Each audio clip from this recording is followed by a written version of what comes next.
સોય અમદાવાદ મજામાં.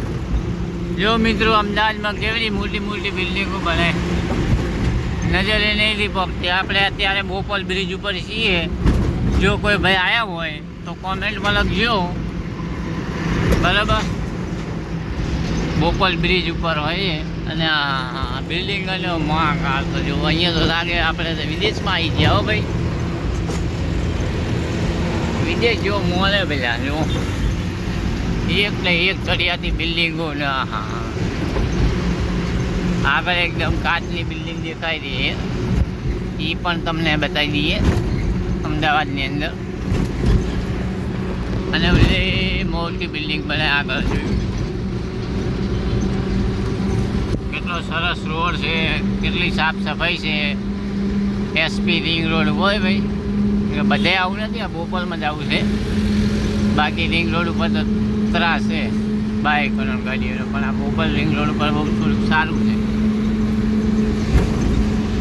અને જો એ આ બ્રિજ ઉતરે એટલે ટ્રાફિક ચાલુ.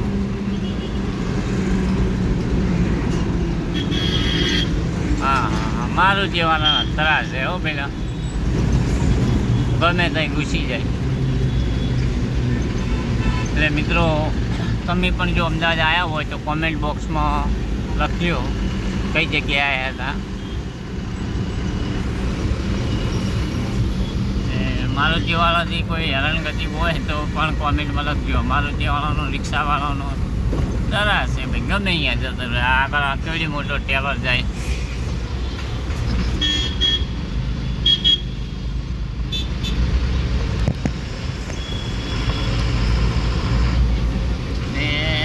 હોમગઢિયાવાળા જો વચ્ચો વચ બહાર જલ કે નાખી બધું હેઠતું હોય ને એમ. અને આ બાજુ જો વરના કેવી પડી બ્લુ કલરની, મહેંદી કલરમાં, સોરી. આ બાજુ જેસીબીનું કામ ચાલુ હોય, જેસીબી કેવો વધે થાય મિત્રો. અને આપણે જે બિલ્ડિંગની વાત કરતા હતા સામે આવી ગઈ છે. અને હા, શાહરુખ ખાન ભાઈ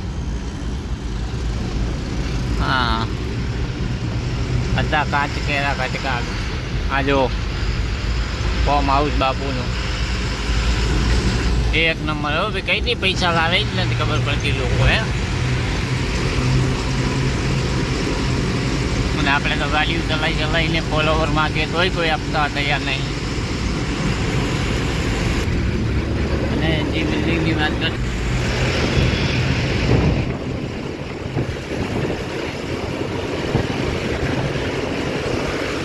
જાત ગાડીઓ બંગલા કઈ કઈ લાવે લોકો, કંઈ ખબર જ નથી પડતી. કોઈને ખબર હોય તો કોમેન્ટ બોક્સમાં લખ્યું ભાઈ. ખૂબ ધંધા કરતા ત્યારે.